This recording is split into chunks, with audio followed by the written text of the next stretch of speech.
So we are next going to discuss a brand new law from Texas.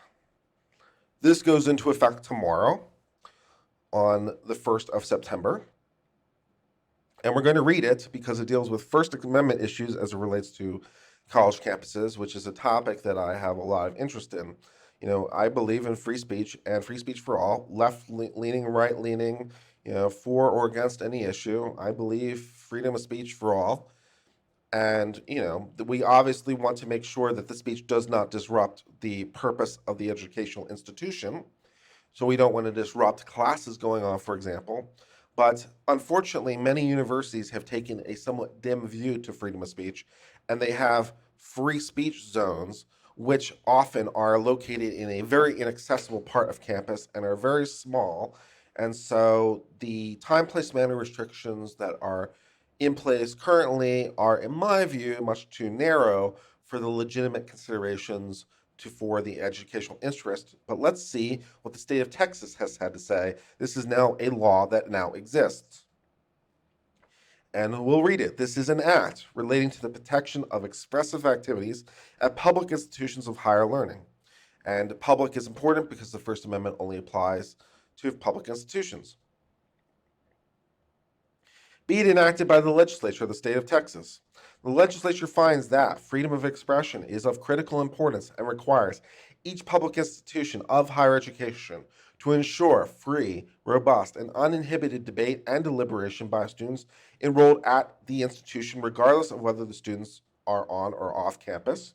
And it is a matter of statewide concern that all public institutions of higher education officially recognize freedom of speech as a fundamental right.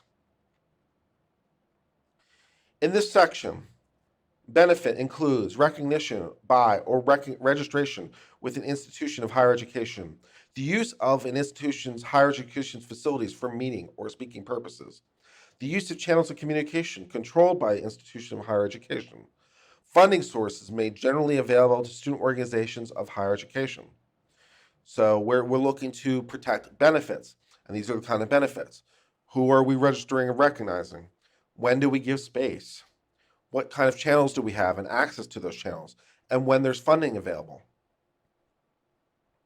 Expressive activities means any speech or expressive conduct protected by the First Amendment to the United States Constitution or by Section 8, Article 1, Texas Constitution, and includes assemblies, protests, speech, the distribution of written material, the carrying of signs, and circulation of petitions. The term does not include commercial speech. And fair enough, commercial speech is generally regulated at a different level of scrutiny. Commercial speech is generally regulated at intermediate scrutiny, and so it is worthy of distinguishing that. Institution of higher education has the meaning assigned to it in section 61.003. Universities and colleges. We all know what it means. Student organization includes any organization that's composed mostly of students enrolled in an institution of higher education and receives a benefit from that institution. I do like that term mostly because it would allow for student organizations to have people who are not necessarily students as long as it's a majority students. That makes sense. It is the policy of this state and purpose of this section to protect the expressive rights of persons guaranteed by the Constitution of the United States and this state by recognizing freedom of speech and assembly as central to the mission of institutions of higher education and ensuring that all persons may assemble peacefully on campuses of institution of higher education for expressive activities, including to listen to or observe the expressive conduct of others. And I like that point too. Freedom of speech not only protects the speaker, but also protects the listener. There's a right not only to speak, but a right to listen. An institution of higher education shall ensure that a common outdoor area of institution campuses are deemed traditional public forums. Permit any person to engage in expressive activities in those areas as long as the person's conduct is not unlawful and does not materially and substantially disrupt the functioning of the institution.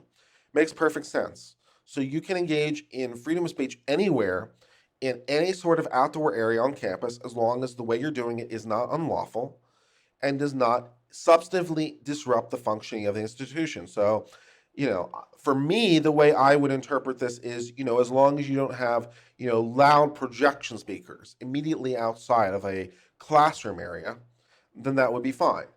You could have your speakers somewhere else, not near class areas, but that's the kind of thing that I understand that to mean. Notwithstanding subsection C, an institution of higher education may adopt a policy that imposes reasonable restriction on time, place, and manner. These are intermediate scrutiny. That's the classic barriers of expressive activities in the common areas if those restrictions are narrowly tailored to serve a significant institutional interest. That's the intermediate scrutiny standard. Employ clear, published, content neutral, and viewpoint neutral criteria. You can't discriminate based on viewpoint or substance. Makes sense. Provide for ample alternative means of expression. So we give you an alternative way to do it. And allow members of the university community to assemble or distribute written material without a permit or permission from the university. Yeah, if all you're doing is distributing written material, then that's probably inherently non-disruptive. Makes sense. Subsections C and D do not limit the right of student expression at other campus locations. So just because we gave you a right to speak at a particular location does not mean we're implicitly limiting other places. That makes sense. Or prohibit faculty members from maintaining order in the classroom. Again, there's an inherent university mission. The time, place, and manner restrictions you would expect not inhibit the ability of a professor to prevent disruptions in the classroom. That would be what we call a place restriction, and makes sense because the inherent point of the university has an educational mission. And other people have the right to hear what the professor has to say. So if your manner of protest is getting up in the middle of the classroom and disrupting the classroom, you can't do that because the professor and the university has a right to speak. The other students of the class have a right to listen, and you're disrupting the inherent mission of the university. Go protest outside. Makes sense to me. Each institute of higher education shall adopt a policy detailing students' rights and responsibilities regarding expressive activity. The policy must allow any person subject to reasonable restrictions adopted under the subsection above engage in expressive activities on campus, including by responding to expressive activity to others.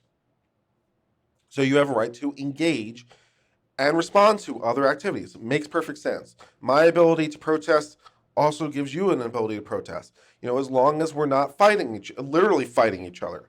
As long as we're not engaging in speech in such, I can't, if you have a speech, I can't necessarily have amplification equipment designed to drown out your speech. That is not proper. So that's the kind of thing they're talking about. Student organizations to subsection H invite speakers to speak on campus. You can invite people to speak. Establish disciplinary sanctions for students, student organizations, or faculty who unduly interfere with expressive activity. I like this a lot. You must establish sanctions for any person who interferes with the expressive activities of others. My rights, my right to swing my fist stops at your nose is the classic expression.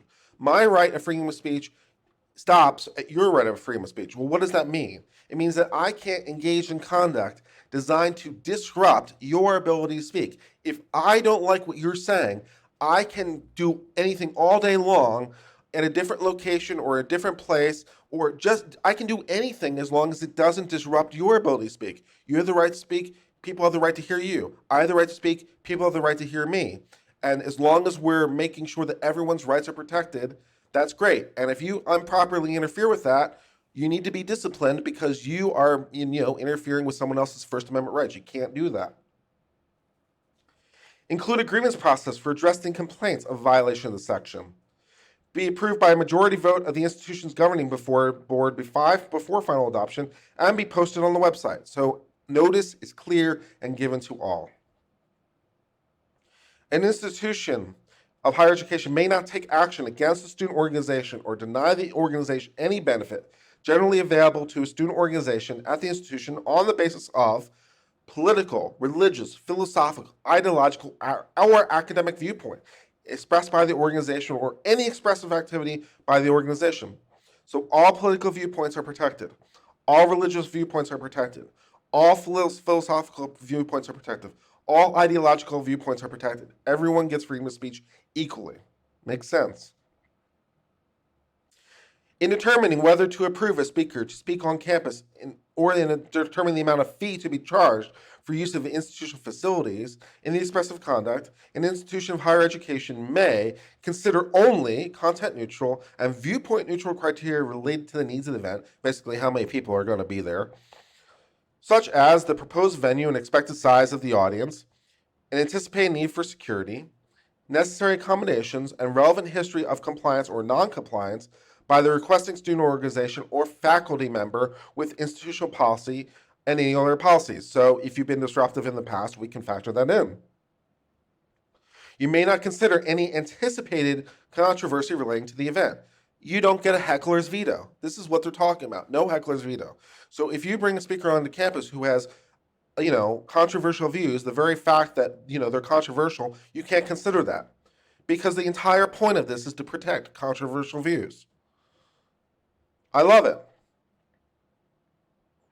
Each institution of higher education shall make the institution's policies adopted in accordance with the section available to students enrolled at employees of the institution by, including the policies in a student handbook and personnel handbook, providing a copy of each policy to the students during freshman or transfer student orientation, and posting the policies on the internet.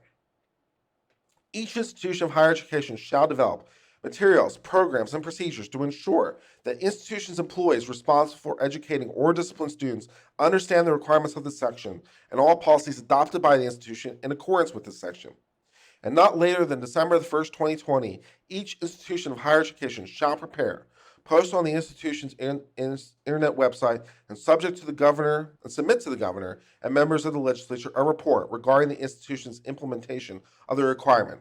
And this subsection expires on September the 1st, 2021. So you have to provide a report basically saying, how did it go? You have to say, this is going to be law as of September the 1st and not later than December the 1st, 2020, a year from now. You have to provide us a report saying what you did and how did it go, so that we can consider revisions to this if we're so inclined. Makes great sense to me. Not later than August the 1st, 2020, each public institution shall adopt the policy required by this, and this takes in effect September the 1st, 2019. So I have no problem with this. I think this is great. I believe in freedom of speech for all. I believe in viewpoints by all. I believe in what you might consider hate speech, because no one can define what hate speech is. And I believe you should be able to have anyone on campus you want to express any viewpoint you want. And if you don't like someone who's coming onto campus, you have so many means of expressing your viewpoint. You can publish your own speech saying how horrible it is. You can have a contour event. You can have your own event, maybe even at the same time in a different place. You can have your own speakers come and decry the content. You can engage in the marketplace of ideas. And you can point out how vile and reprehensible the speech is if that's your view. But everyone gets the right to speak. Freedom of speech protects everyone. So yes, up to and including, students who think the Ku Klux Klan is the greatest thing ever and want to have a Klan member speak on campus, up to and including that, as long as they're not disrupting the purpose of the university by disrupting classes, as long as everyone has freedom of speech, I think it's great. And I think this would apply to the far left too. So if, some group wants to have some member from Antifa come on and engage in speech, I'm all in favor of it. Freedom of speech is great for everybody.